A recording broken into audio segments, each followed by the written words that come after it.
지방에서의 어떤 정치 경제적인 활동들이 새롭게 변화되고 있기 때문에 지방의 중요성은 여전히 앞으로도 중요하다고 볼 수가 있겠습니다. 어떤 일들은 중앙이 하는 것보다 지방이 하는 게 효율적이다는 거죠. 자기 공동체의 문제를 스스로 해결하게 한다. 그러니까 지방시대란 그러한 거를 말하는 겁니다.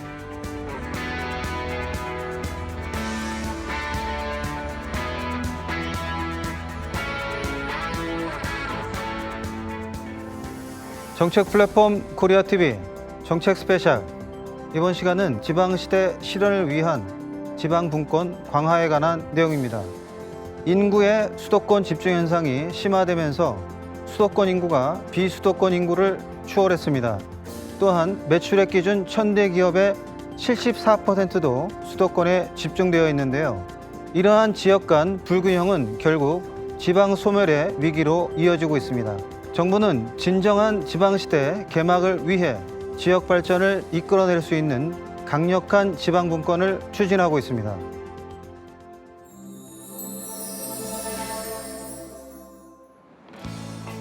수도권 집중 현상으로 나타난 지방의 위기가 지방 소멸의 위기로 이어질 수 있는 상황.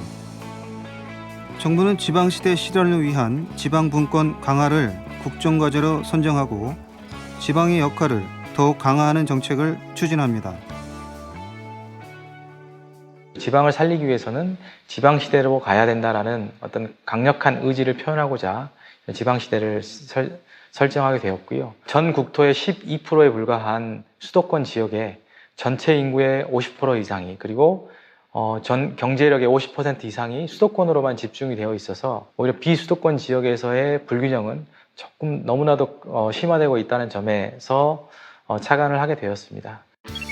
지방시대 실현을 위한 지방분권 강화의 국정과제 목표는 지방자치단체가 주도적으로 지역의 특성에 맞는 정책을 추진하고 이를 통해 지역 발전을 이끌어낼 수 있도록 하는 강력한 지방분권을 추진하는 것입니다. 중앙정부에서 지역의 모든 행정 서비스 수요를 계산하고 계획을 세우고 공급하는 것이 사실상 비효율적이라는 의미가 강하기 때문에 지방 분권이 강화되어서 그 지역에서 행정 수요에 대한 대응을 하고 행정 수요에 대한 책임을 지고 그리고 이제 주민들의 어떤 수요나 이런 부분들이 적극적으로 반영될 수 있다고 하면 좀 더 공공 서비스 자체의 질이나 성과를 높일 수 있다고 볼 수 있습니다. 수도권을 중심으로 한 인구 집중이 이루어지고 지방에는 거의 거주 인구가 사라지게 되는 그래서 실제 그 사람들의 어떤 그 생활 패턴도 중앙 중심으로 수도권 중심으로 이루어지게 될 것이고 인구가 집중된다라는 것은 또 다른 생활상의 어떤 불편들이 초래하게 되는 것이거든요. 그런 측면뿐만 아니라 국토의 어떤 활용 측면에서도 상당히 좀 지방이 살아야 된다라는 것 자체가 중요한 의미를 갖고 있다라고 볼 수 있습니다. 자치 권한을 가진 지방이 창의적인 역할을 이행하며 국토의 균형 발전을 도모할 수 있는 이상적인 지방시대의 실현, 그 정책의 주요 내용을 살펴보겠습니다. 지방시대 실현을 위한 지방분권 강화의 주요 내용. 가장 먼저 지방분권 강화를 위한 국가와 지방의 기능 조정입니다. 보충성 원칙에 따른 국가, 시도, 시군구, 사무배분 기준 보완과 사무총조사, 사무정보관리 시스템 구축 등으로 이양의 기반을 마련합니다. 보충성의 원칙이란 그 지역 문제는 그 지역이 해결한다는 거예요. 그런데 이 문제가 그 지역이 해결하기가 너무 힘이 들어요. 능력도 초과되고. 그러면 차상위 단계, 광역. 광역이 해결할 수 없는 문제는 국가가. 이렇게 거꾸로 올라간다는 거예요. 위에서 국가가 하다가 못할 걸 광역이 해주고 광역이 하는 걸 못할 걸 기초로 주는 이런 방식이 아니라 그 지역 문제는 기초가 안 되면 그 다음은 광역이, 그 다음은 국가가. 이게 이제 보충성의 원칙이라는 겁니다. 더불어 정부는 지방자치권 침해를 막기 위해 국가가 제정하는 각종 법령에서 지방자치단체의 기능을 제약하는 경우를 차단합니다. 지방분권 사전평가제도 개선은 자치분권 사전협의제도의 실효성 강화를 그 배경으로 합니다. 지방의 역할을 제약하는 법령들을 사전에 협의함으로써 지방자치단체가 충분한 권한과 기능을 수행할 수 있도록 하는 자치분권 사전협의제도도 자치단체의 역할 강화를 위해서 꼭 필요한 제도라고 생각을 합니다. 자치단체가 주민과 밀접한 사무를 충분히 수행할 수 있도록 보충성의 원칙에 의해서 사무가 배분이 되었는지, 이런 내용들이 중앙정부가 재개정하는 법령에 반영되는 것을 확인하는 자치분권 협의제도가 중앙과 지방 간의 기능 재배분에 있어서 중요한 역할을 하기 때문에 저희들은 이 제도가 제 역할을 할 수 있도록 지속적으로 점검하고 있습니다. 또한 지방분권 강화를 실현하는 과정에서 특례시와 시군구에 지역 특성에 맞는 맞춤형 특례를 부여합니다. 자치단체는 보충성의 원칙에 의해서 기능이 배분이 되는데, 특히 가장 자치단체로 기능이 배분되는 가장 큰 기준이 인구 규모에 따라서 기능을 배분하고 있습니다. 특히 이제 인구가 50만이 넘거나 또는 인구가 100만이 넘는 기초단체, 시와 같은 경우에서는 기초단체임에도 불구하고 조금 더 많은 권한을 누릴 수 있도록 저희가 특례를 인정을 하고 있습니다. 최근에 저희가 지방자치법을 개정을 함으로써 인구 규모가 좀 작더라도 자치단체의 어떤 발전이라든지 그다음에 지역의 특수성을 고려해서 개별적으로 특례를 둘 수 있도록 하는 제도를 운영을 하고 있습니다. 대표적인 사례로 창원 소재의 진해항을 꼽을 수 있는데요. 특례 권한 확보에 따라 진해항의 항만 개발 관리 권한이 창원 특례시로 이양하게 됐습니다. 진해항은 1965년 진해화학 공장이 들어서면서 항만 개발이 시작되었고 1976년 제1종 지정 항만으로 고시로 본격적인 개발이 이루어져 1991년에는 국제항으로 지정되었습니다. 항만은 과거 산업 발전을 위하여 국가 주도로 개발한 곳이 대부분입니다. 현재에 와서는 도시가 팽창하면서 국가가 관리하는 항만과 지방자치단체가 관리하는 도시 개발이 상충되기도 하면서 시민이 접근할 수 있는 해안선이 점점 줄어들고 있는 실정입니다. 이에 창원시는 진해항을 지역산업 경쟁력을 강화하고 도심과 조화로운 항만으로 개발하기 위하여 특례 권한을 신청하게 되었습니다.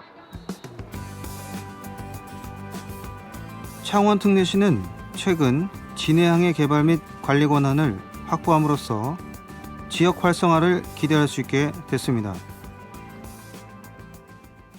진해항은 창원시에 위치해 있으면서도 국가가 관리하는 항만과 지자체인 우리 시가 관리하는 도시 개발이 상충되어 조화롭지 않는 부분이 있습니다. 창원시는 이번에 개정된 자치분권법으로 101건에 대한 진해항 관리 권한을 확보하게 되었고, 이를 통해 시민에게 보다 쉽게 다가가고 시민이 바라는 도시와 항만의 조화로운 개발이 가능해졌다는 것입니다.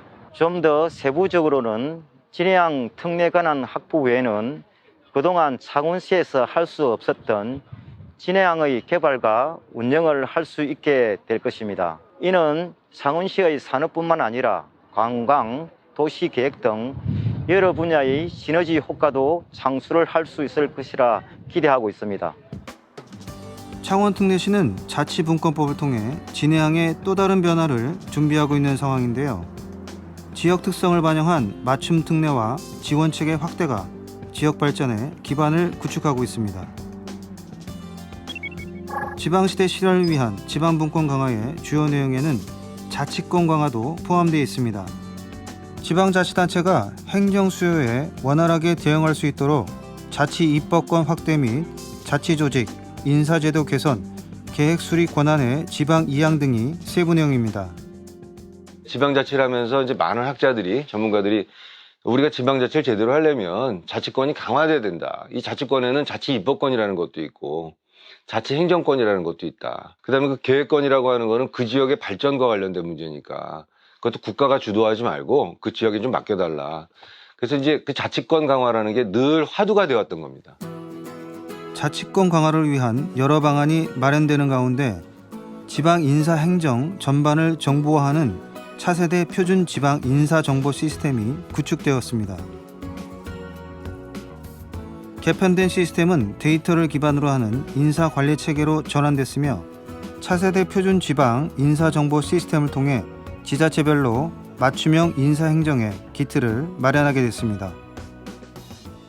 표준지방 인사정보 시스템은 중앙 집중형이 아닌 지방 분권과 안정성을 고려하여 17개 시도 클라우드 형태로 전국에 분산 구축되었습니다. 최근에 구축되는 대부분의 시스템이 중앙 집중형으로 개발된 데 반해 지방 분권의 정책 기조와 맞는 시스템이고요. 또한 시스템의 장애 위험들을 전국으로 적절히 분산하는 효과도 함께 있다고 말씀드릴 수 있습니다. 자치 조직권과 인사권은 자치단체가 그 기능을 제대로 수행하는 데 있어서 가장 핵심적인 어떤 요소라고 생각합니다. 특히 행정 수요의 변화에 따라서 필요한 분야에 업무가 생기면 그 분야에 기구와 인력을 배치하고 그리고 적재적소에 해당 그런 업무를 가장 잘할 수 있는 인사를 배치하는 이런 자치 조직권과 인사권이 자치단체가 지방 분권을 통해서 부여받은 기능들을 가장 효과적으로 수행할 수 있는 기반이 된다고 할 수 있습니다.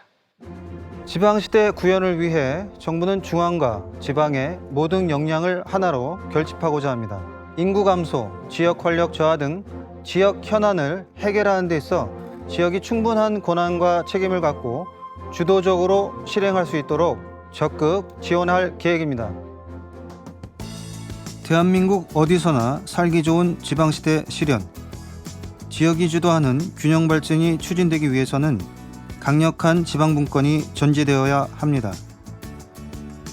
지방시대 실현을 위한 지방분권 강화의 주요 내용.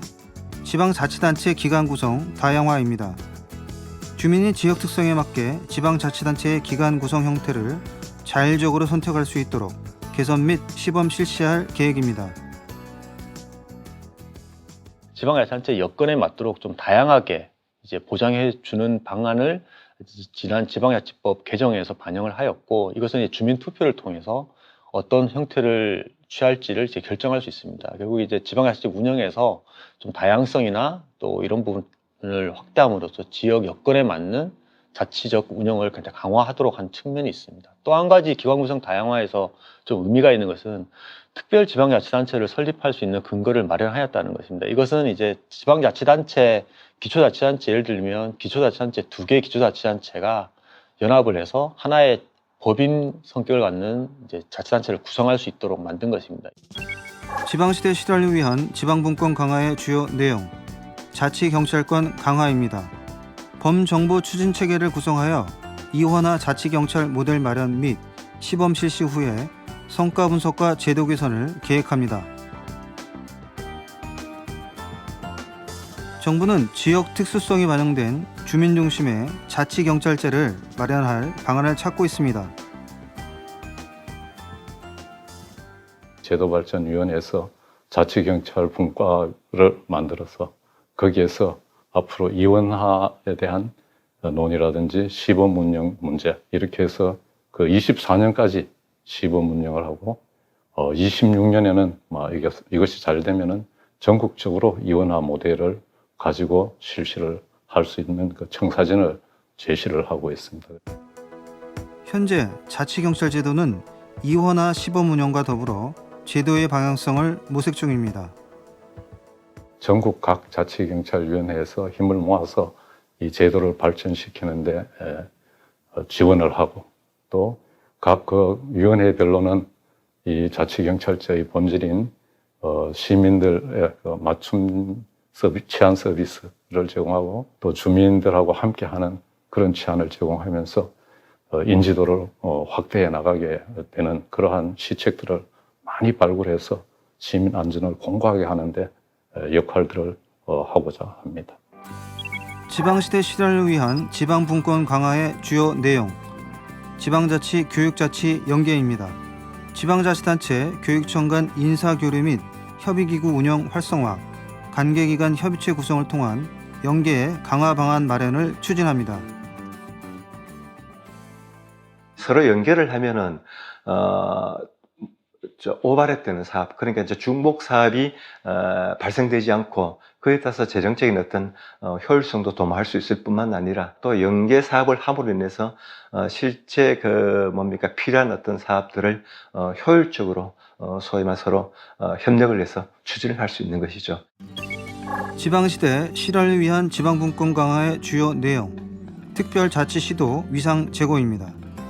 특별자치시도의 권한 이양 특례 부여를 통해 지방주도적 지역발전 모델과 선도적 분권 모델을 마련합니다. 특별자치시도라는 것은 특별한 자치단체에 대해서는 좀 더 많은 어떤 권한 혹은 또 특별한 지위를 부여한 것인데요. 예를 들면 우리 같은 경우에는 서울특별시, 그 다음에 세종특별자치시, 제주특별자치도, 아마 내년 6월에는 강원특별자치도가 또 새롭게 출범을 하게 됩니다. 이거는 특수한 목적 때문에 특별한 지위를 준 것이거든요. 그렇기 때문에 당연히 그 특별한 어떤 목적을 달성할 수 있도록 여러 가지 어떤 위상을 강화를 한다든지 추가적인 어떤 권한 혹은 또 지원을 해줄 필요가 있는 것이죠. 제주특별자치도는 실질적인 지방분권 보장, 행정규제의 폭넓은 완화 및 환경자원의 관리 등을 통해 경제와 환경이 조화를 이룬 국제 자유도시입니다. 현재 인사, 조직, 재정 사무 등의 특례가 운영되고 있습니다. 세종특별자치시는 행정중심 복합도시, 그러니까 이제 원래는 수도 이전을 추진을 했었지만은 수도 이전 자체가 위헌이다라는 판결 때문에 서울에 있던 혹은 또 수도권에 있던 중앙부처들을 거의 다 옮겼습니다. 옮기면서 행정중심 복합도시를 조성을 했고 거기에 따른 특별한 지위가 부여가 되어 있는 것이고요. 강원도가 내년 6월 출범 이전에는 제주도나 혹은 또 세종과 같은 그런 소매 강원도의 특별한 지위를 부여하기 위한 명확한 어떤 목적 혹은 또 비전을 만들게 될 것으로 생각이 됩니다. 특별자치시도는 일반적인 광역자치단체와는 달리 고도의 자치권을 인정받습니다. 동시에 각 지역의 특수성에 기반을 두고 기존의 시도와는 다른 형태의 특례를 부여하는데요.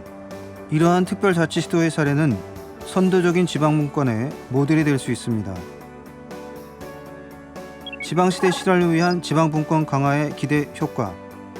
다양한 분야를 아우르는 지방시대의 정책 지원으로 지방분권 강화를 통한 지방자치단체 주도의 지역발전과 더불어 주민복리 증진에 기여할 것입니다.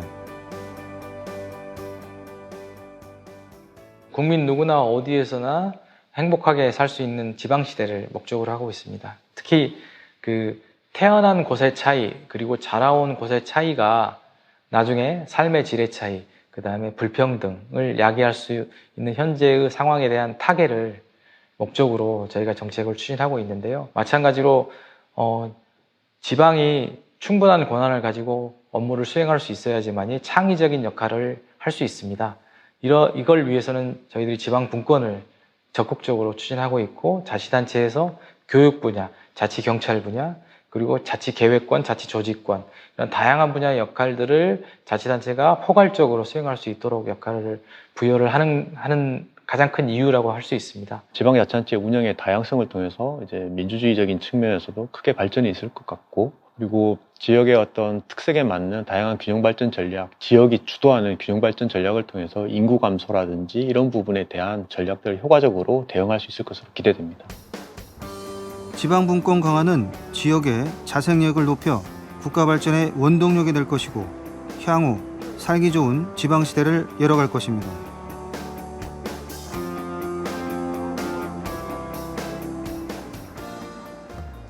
지방시대 실현을 위한 지방분권 강화에 관한 보다 심도 깊은 이야기는 안승대 행정안전부 자치분권 정책관님을 모시고 이야기 나눠보도록 하겠습니다.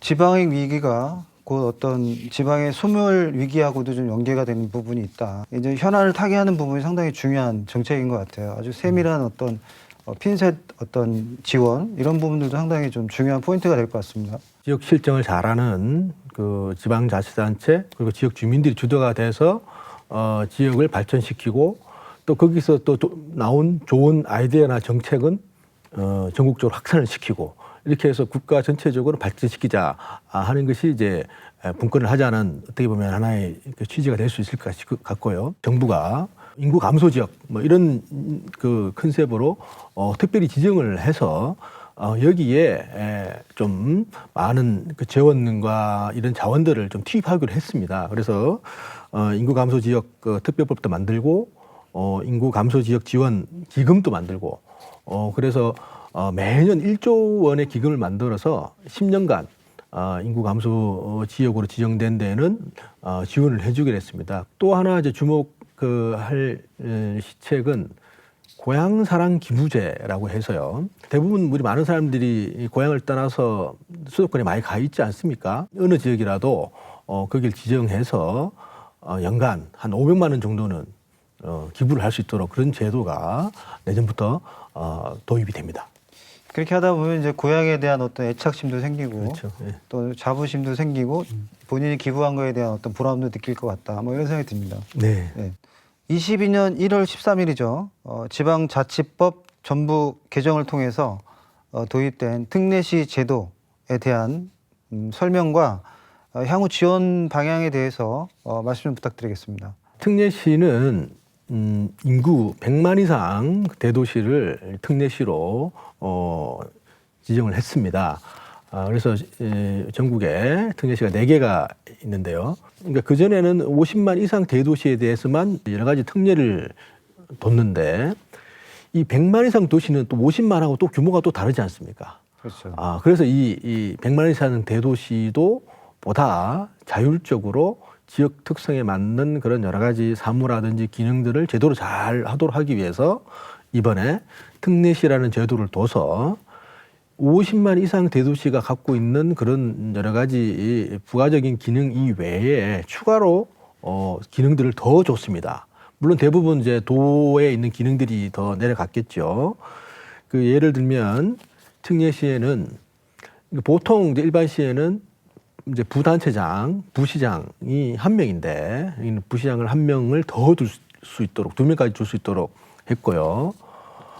그 다음에 이제 고층 빌딩이나 건물을 허가 권한이 보통 시도에 있었는데 50층 미만 건축물 허가도 특례시장이 할 수 있도록 줬고, 그다음에 택지 개발 지구 지정하는 이런 권한도 시도지사 갖고 있던 것을 특례시장한테 준다든지 이런 이제 기능과 사무들을 특례시에 이번에 더 내려줬다. 그래서 그 지역 실정에 맞게끔 자체적으로 더 할 수 있도록 하는 그런 여러 가지 기능과 역할과 뭐 책임을 부여했다. 이렇게 보시면 될 것 같습니다. 그러니까 지방이 진정한 자립을 이루기 위해서는 자치권 강화가 상당히 중요한 것 같다. 근데 그 중에 이제 자치 입법권의 확대가 가장 이제 중요한 부분인 것 같습니다. 어떻습니까?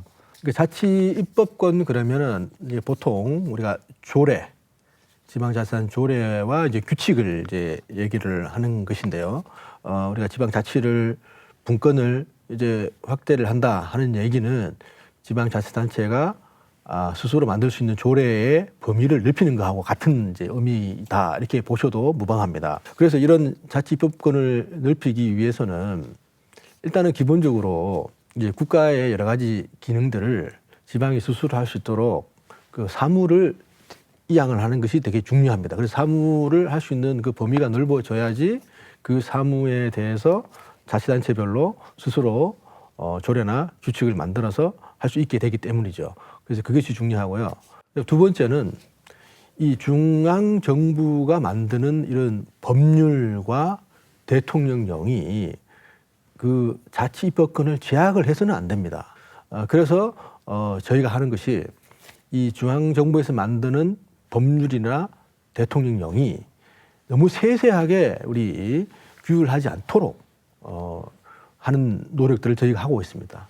또 하나는 이 중앙부처의 법과 대통령령이 못하게 하는 거를 안 하게 하는 거하고 반대로 이 법률과 대통령령으로 조례가 할 수 있는 범위를 넓혀줍니다. 그리고 또 초과 조례라고 이렇게 학술적으로는 얘기를 했습니다. 국가의 정황보다 더 엄격하게 하는 것이 우리 주민들 복리에 필요하다 하면 그렇게 할 수 있도록 이런 것까지 저희들이 찾아서 만들어주고 할 수 있도록 노력을 하고 있다 이렇게 말씀드리겠습니다. 초과 조례 이런 부분을 하다 보면 결국 어떤 지역의 특성에 맞는 그런 부분도 상당히 중요할 것 같습니다. 그렇죠. 지방 분권을 위해서 지방자치단체의 어떤 재정력 기반도 좀 뒷받침돼야 된다.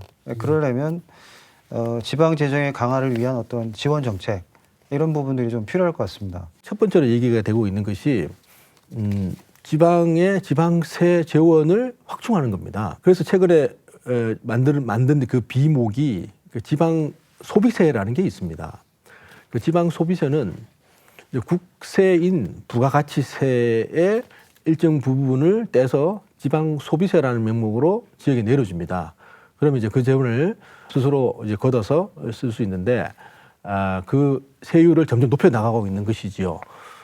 그래서 처음에 한 6%를 넘겨주는 걸로 했는데 지금은 이제 14.3%까지 이제 지방 소비세, 그러니까 부가가치세의 14.3%를 지방 소비세로 해서 지방 재정을 쭉 확충을 해왔고요. 단순히 국세를 지방으로만 넘기기만 하면 어떤 문제가 생기냐, 그 불균형 문제가 생깁니다. 뭐 인구 감소 지역이라든지 소멸 위기 지역에는 아무리 세목을 돌려도 거기 경제 활동이 안 돼 있기 때문에 세수가 안 늘어나지 않습니까? 그래서 이런 균형을 만들어주는 장치로 지방재정 조정제도가 운영이 되고 있습니다. 이제 그 대표적인 것이 지방교부세인데요. 그래서 이 재원의 비율을 내국세 총계 19.24%인 이 전체 재원의 비율을 늘리면 또 지방이 또 많이 쓸 수 있지 않겠습니까? 그래서 이 비율을 늘리는 것이 하나의 방법이고, 또 하나는 이 조정되는 그 조정교부금이라든지 이런 것들을 이제 수도권이나 잘 사는 지역보다는 못 사는 지역에 더 많이 배분을 해서 이제 균형 있게 개발할 수 있도록 하고, 또 지방에 또 특히 못 사는 재원이 빈약한 지역에 더 많은 재원을 내려줄 수 있도록 하는 노력들을 하고 있다. 이렇게 말씀드릴 수 있겠습니다. 지방자치단체가 이제 그 여러 가지 기관들이 생길 수가 있고, 하지만 이제 기관이 역할을 제대로 수행하기 위해서는 그 안에 좀 다양성도 좀 담보가 돼야 된다. 이런 부분에 생각이 또 좀 있으신 것 같습니다. 지방자치단체 기관이라고 하면 크게 이제 집행부하고 의회입니다. 그래서 집행부와 의회를 이제 어떻게 구성하느냐, 그다음에 집행부와 의회의 관계가 어떠냐, 이제 이거를 가지고 저희는 이제 기관 구성이 어떻다 이렇게 얘기를 하는데, 현재 저희 이제 지방자치단체의 이런 기관이 구성되는 형태는 다 동일합니다. 그런데 이런 형태를 이제 좀 지역에 맞게끔 좀 다양화해보자 하는 것입니다. 그리고 외국의 사례를 보면 특히 이제 인구가 작거나 이게 이 소규모인 지방자치단체에는 저희처럼 이렇게 기관 대립형으로 분리되어 있지가 않습니다. 통합적으로 운영이 되는 것이죠. 그래서 예를 들면 뭐 3명이나 5명의 우리 기업으로 치면 이사회 같은, 그다음 의회도 숫자가 더 적고, 그 중에 한 명이 집행기관의 대표로서 집행을 컨트롤하기도 하고, 또 의원들이 그 부시장이나 뭐 집행기관에 참여를 합니다. 그런 모델도 저희가 앞으로는 지방자치단체가 도입될 수 있도록, 원하는 데는 뭐 도입될 수 있도록 하겠다 하는 취지입니다. 제주, 세종, 강원이죠. 이제 특별자치시도의 어떤 위상 제고를 위한 구체적인 방안도 좀 논의를 하신 걸로 알고 있습니다. 제주도는 이제 오래전부터 아마 2006년인가요? 그때 이제 제주도 특별법이 만들어져서 국제자유도시 형태로 했고, 또 제주도는 또 섬이라는 또 여러 가지 또 특성도 있지 않습니까? 그래서 그 지방 우리 뭐 노동청이라든지 고용청이라든지 이런 기능들도 이미 제주도에 가 있습니다. 그래서 다른 시도와는 좀 다른 이런 특별한 이제 자치를 하고 있고요. 그러니까 세종시 같은 경우도 2012년도에 이제 그 법이 만들어져서 세종시가 설치가 됐는데 여기는 이제 그 행정 중심 복합 도시라 해서 지금 그 중앙 정부의 많은 기능들이 지금 내려와 있지 않습니까? 여러 가지 특수성이 있어서 세종특별자치시를 만든 것이고요. 이제 강원도는 이제 여러 가지 접경 지역이라든지 또 나름대로 특수성이 있어서 최근에 이제 그 특별법이 만들어졌습니다. 이런 이제 특별자치시도가 그 특성에 맞는 그런 계층 구조라든지 지방자치 형태라든지 이제 여기에 특화돼서 실적에 맞게끔 더 발전할 수 있도록 저희가 더 지원하겠다. 그래서 더 많은 국가의 권한들을 더 내려주고 지원하겠다는 것입니다. 지방시대 실현을 위한 지방분권 강화 정책 지원을 통해서 기대되는 효과가 무엇인지 좀 궁금합니다. 1차적으로 현대사회에 여러 가지 그 문제들이 있지 않습니까? 저출산 문제, 그다음에 고령화 문제, 사회 갈등 이런 것들이 여러 가지 이제 문제들이 많이 생기는데 이런 문제들은 근본적으로 어떻게 더 쉽게 해결할 수 있을까 하는 그 해답이 분권이 아닌가. 이제 풀뿌리 지역에서 여러 사람들이 머리를 맞대고 다양한 이제 주체들이 다 참여를 해서 해결 방안을 만들고 또 실제로 이분들이 참여해서 그 실행을 해 나가는 것이 이런 여러 가지 현대가 안고 있는 문제들을 해결하는 방법이 아닌가 하는 겁니다. 그래서 여러 사람들이 고민을 하는 과정에서 새로운 아이디어가 나오고 지역별로 그런 특화된 발전 모델이 나와서 이런 것들이 또 좋은 모델인 경우에는 타 지역에 전파를 하게 되면 그래서 결과적으로는 이제 국가 전체가 발전하지 않느냐 이제 이런 것이거든요. 그래서 이번에 그 분권 기능과 균형 발전 기능이 합쳐져서 이제 이런 선순환 구조, 지속 가능한 이런 균형 발전 구조가 보다 더 촉진돼서 정착이 되도록 하자는 것이 근본적인 목적이나 취지가 아닐까 이렇게 생각이 됩니다. 정부는 국가 균형 발전 국정 과제를 총괄할 가칭 지방시대위원회 출범을 준비하고 있습니다. 그래서 이제 지방시대위원회는 무엇이고 향후 어떤 역할을 하게 될까요? 기존의 지방분권위원회가 하는 역할과 기능이 있었고요. 그 국가 균형 발전과 관련된 국가 균형 발전위원회가 하는 역할과 기능들이 있었는데 이 두 위원회가 따로따로 떨어져서 기능을 하다 보니까 여러 가지 한계도 생기고 충돌되는 부분도 있고 또 시너지가 안 나더라 하는 것이 지금까지 경험상에 많이 노출된 문제점이었습니다. 그래서 이 기능들을 합쳐서 하나로 만들어 가지고 보다 시너지를 내겠다 하는 것입니다. 그래서 여기에는 이제 여러 부처가 다 이제 들어오기도 오고 또 그 지방자치단체라든지 이와 관련된 이해관계자들도 들어와서 여기서 어떻게 보면은 이제 여러 가지 논의와 토론이 이루어지면서 앞으로 우리 균형 발전 그다음에 지방분권에서 뭘 어떻게 각자가 어떻게 해야 되느냐 하는 방향성을 정해주고 또 그런 과제들이 만들어지면 그 과제들이 잘 이행이 되고 있는지를 점검하고 평가하고 그다음 필요하면 이제 거기에 따라서 이제 그 보완 계획을 만들고 수정해 나가는 이런 아주 중요한 역할을 하는 위원회다 이렇게 보시면 될 것 같습니다. 지방시대 실현을 위한 지방분권 강화 정책 수행에 있어서 국민들의 역할도 적지 않을 것으로 보이는데요. 국민 여러분들께 전하고 싶은 말씀 있으시면 부탁드리겠습니다. 저희가 균형 발전이나 분권을 하는 이유도 그 모든 더 권한을 지역에 더 내려준 권한들이 전국에서 한쪽에 쏠리지 않게 골고루 이렇게 다 하도록 하는 이유가 그 각 지역에 있는 시민들, 주민들 이런 역량을 더 잘 모으기 위한 것이거든요. 지역의 문제를 해결하기 위해서 머리를 맞대는 것이 바로 그 혁신이다. 이런 혁신들이 곳곳에서 쫙 일어나고 이것이 모이면 국가 전체가 혁신이 되고 발전이 되는 것이다. 이게 저희들이 하고자 하는 그 취지입니다. 그래서 더 많은 관심과 참여, 이게 이 이 전체의 우리 지방시대를 살리는 것이고 국가가 더 발전하고 앞으로 여러 가지 현대사회가 갖고 있는 여러 가지 그런 문제들을 해결할 수 있는 가장 핵심적인 키가 아닌가 생각합니다.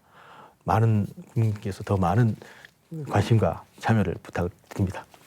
네, 정책관님 귀한 시간 내주셔서 감사합니다. 아유, 별말씀. 불러주셔서 감사합니다. 네. 지방시대 실현을 위한 지방분권 강화.